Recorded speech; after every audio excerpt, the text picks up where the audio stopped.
اس پر ایک میں واقعہ بھی سناتا ہوں نا کہ بعض لوگوں کا یہ ہے کہ بھائی جس کو پیسہ کمانا نہیں آتا تو وہ باقی کیا ترقی کرے گا. تو وہ اس پہ ہمارے حضرت ایک واقعہ سنایا کرتے تھے کہ ایک آدمی اونٹ پہ جا رہا تھا.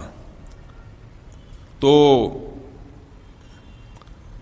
اچھا اونٹ پہ اس نے کیا کیا تھا, بیوقوف آدمی تھا. اونٹ پہ جو ہے نا اس نے سارے بورے, کوئی گندم کے بوریاں لے کے جا رہا ہوگا 5-6, وہ سب ایک سائڈ پہ تھیں, دوسری سائڈ پہ نہیں تھی. اس کی وجہ سے اونٹ بیچارہ ایک طرف کو کیا ہوا تھا, جھکا ہوا تھا. اتنی کھوپڑی اس میں نہیں تھی کہ یار 4 بوریاں تو 2 ادھر ڈال دے 2 ادھر, تو چاروں بوریوں کا جھکاؤ ایک دوسری طرف تھا. بڑا یہ سیٹ بڑا مالدار آدمی تھا, پیسے والا آدمی تھا. راستے میں ایک آدمی نے لفٹ مانگی کہ یار میں پیدل ہوں, تم اونٹ پہ اکیلے جا رہے ہو, مجھے بھی ساتھ بٹھا لو. اس نے کہا چلو یار کوئی مسئلہ نہیں ہے, تم بھی بیٹھ جاؤ, سیٹ آدمی ہو, کسی غریب کی مدد ہو جائے.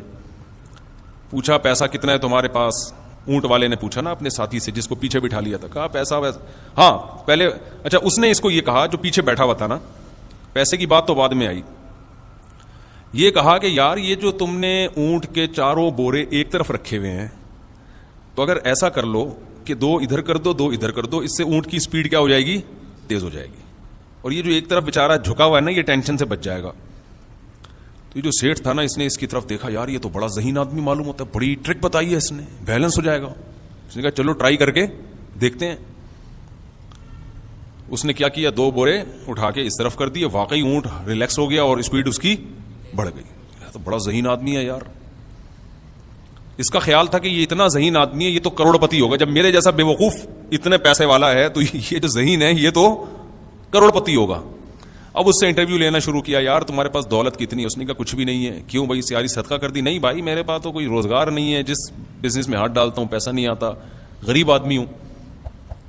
اس نے فوراً اس کو اتارا نیچے, دوبارہ 2 بورے جو یہاں ڈالے تھے نا اٹھا کے دوبارہ کیا کر دیے, وہاں کر دیے.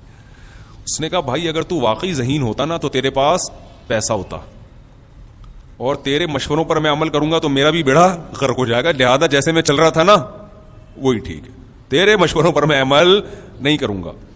تو یہ بھی ایک لوگوں کے دماغ میں ایک بات بیٹھ گئی ہے کہ جس کے پاس زیادہ پیسہ ہے وہ کیا ہے, ذہین. ایسا ہو سکتا ہے کہ ذہانت کی وجہ سے پیسہ کما لے, لیکن یہ لازمی نہیں ہے. یہ ہو سکتا ہے کہ ذہانت کی وجہ سے پیسہ کمایا ہے, لیکن یہ لازمی نہیں ہے. عین ممکن ہے کہ بے انتہا ذہین ہو اور جس کام میں ہاتھ ڈالے وہ کام کیا ہو جائے, برباد ہو جائے.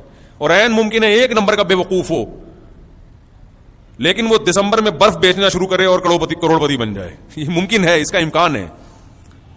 میں اکثر اس موقع پر ایک شعر سناتا ہوں, امام شافعی رحمہ اللہ تعالی کا شعر ہے, اذا سمعت بان مجدودا حوا عودا فاثمر في يديه فصدقي واذا سمعت بان محروما اتى ماء ليشربه فغاض فصدقي. فرماتے ہیں کہ اگر تو کبھی سنے نا کہ ایک آدمی نے, کوئی خوش قسمت تھا, وہ جس کام میں ہاتھ ڈالتا ہے وہاں نوٹ برسنا شروع ہو جاتے ہیں, تو ایسا خوش قسمت نے ایک دن ایک سادہ لکڑی ہاتھ میں لی, زمین میں اگایا بھی نہیں, کھاد بھی نہیں ڈالی, پانی بھی نہیں دیا, بس لکڑی ہاتھ میں لی اور لکڑی نے وہیں پھل دینا شروع کر دیے. تو کہا کہ انکار مت کیا کر, ایسا بعض دفعہ ہو جاتا ہے. خوش قسمتوں کو کھیتی باڑی کی بھی ضرورت نہیں پڑتی, محنت کی بھی, لکڑی ہاتھ میں ہی پھل دینا شروع کر دیتی ہے. کبھی کبھار ایسا بھی ہو جاتا ہے. اور کہا کہ اگر کبھی تو سننا کہ کوئی بدقسمت تھا, پانی کی تلاش تھی, اسے کنواں لبالب بھرا نظر آیا, خوش ہو گیا کہ اب تو یہ پانی جانے والا کہیں نہیں ہے, اب تو پانی پانی.